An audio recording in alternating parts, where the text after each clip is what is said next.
आम्ही तुम्हाला सांगितलेलं असताना सुद्धा तुम्ही आगाऊपणा केलात ना. अरे करू दे रे आम्हाला प्रॅक्टिस, कशाला मध्ये मध्ये अडथळा आणताय? चला निघा इकडनं, चला लगेच. मावशी मावशी मावशी राहू दे ना. आम्ही काही त्रास पण नाही देणार तुम्हाला. खरंच एकदम शांत बसून एकदम शांत बसून प्रॅक्टिस बघतो. ओके आणि मी मगाशी म्हटलं ना भूक लागली तर मी खायला आणून देऊ शकतो. अजिबात चालणार नाही. मावशी मावशी प्लीज बोल ना आईला. नाही नाही म्हणते ना ती. मग वा चल, चला निघा. ठीक आहे मग आता काय. चला जातो आम्ही. मला एक प्रश्न आहे. आता काय? पारू का नाही डान्स करतील? आदित्य, पारूने का डान्स करायला हवाय तुला? अरे नाही मला नाही. ती ना मोलकरीण आहे आपल्या घरात, सर्वंट काम करते है ना.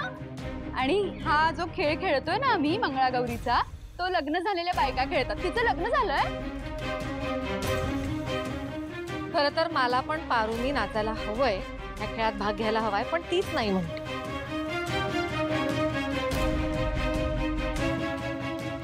आदित्य बाहेर आहे ना, मला बोलायचं तुझ्याशी. पारू मॅडम तुम्ही पण येता? कदाचित आशीर्वाद द्यायलाच आले ते. होय सासूबाई, मी हळद कुंकू वाहते, माझी खात्री आहे कुणाला काही इजा न करता ते जातील.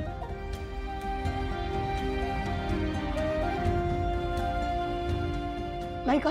हो पारू भावना पटकन औषणाचं ताट आणा.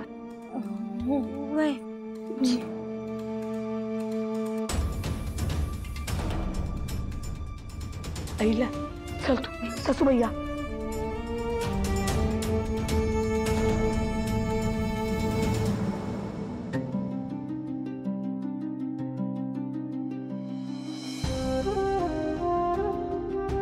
माझ्याकडून माझ्या कुटुंबाकडून काही चूक झाली असेल तर माफ करा.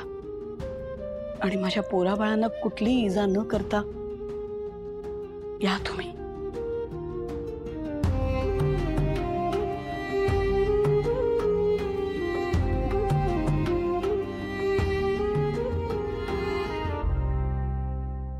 काळजी करू नका आता. हं, भूक लागली असेल ना सगळ्यांना. हो चला जेवून घेऊया.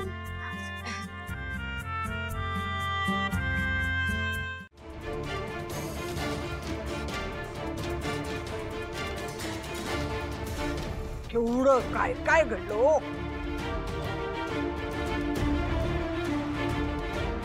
आजी, फक्त हरीशच नाही तर अख्ख्या दळवी कुटुंबावर संकट आलंय. हा पण ते मार्ग काढतायत यातून.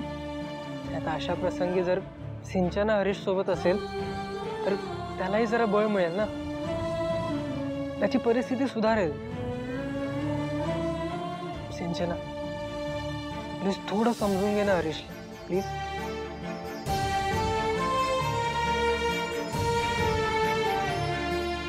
थँक्यू. सिंचना प्लीज चल ना आपल्या घरी. हे बघ, यापुढे तू म्हणशील तसंच सगळं होईल. तुझा एकही शब्द खाली पडू देणार नाही सिंचू. प्लीज प्लीज आपल्या घरी चल. कुठलं घर?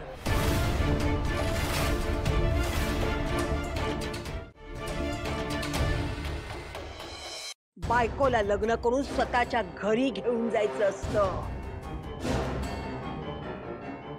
पण तू बायकोशी लग्न करून तुझ्या आई बापाच्या घरी घेऊन गेलास. हा बरं तर बरं, ते घर त्यांच्या स्वतःच्या मालकीचं तरी असायला पाहिजे होतं. ते घर भाड्याचं.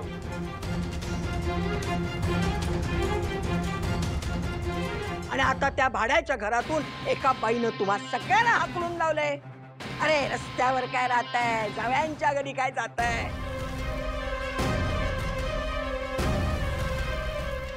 कुठल्या तोंडाने तिला घरी चल म्हणतोयस? आहे कुठं तुमचं घर? आमची सिंचना कुठेही येणार नाही. उलट तूच आल्या पावले निघून जा. आजी, आता घर नाहीये पण लवकरच. बस, हे काही सांगू नका. या दळवींच्या बाबतीत काहीही होणार नाही.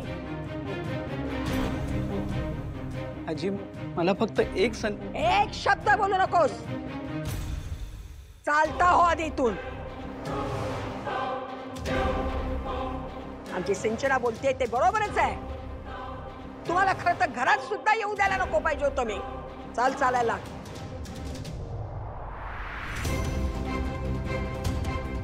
आता जाताय का धक्के मारून हाकलून द्यायला सांगू?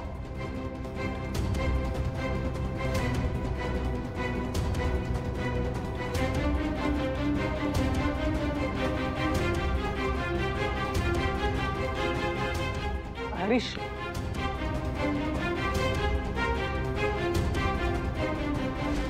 बघितलं साजी, हे ना असेच तू त्यांना घरात घेत होतीस ना, तेव्हा मला एवढं टेन्शन आलं होतं ना,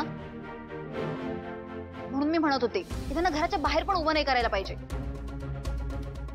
अगं हे काय मला आधीपासूनच माहिती होतं. मी आपलं माहिती काढायची होती म्हणून बसायला सांगितलं.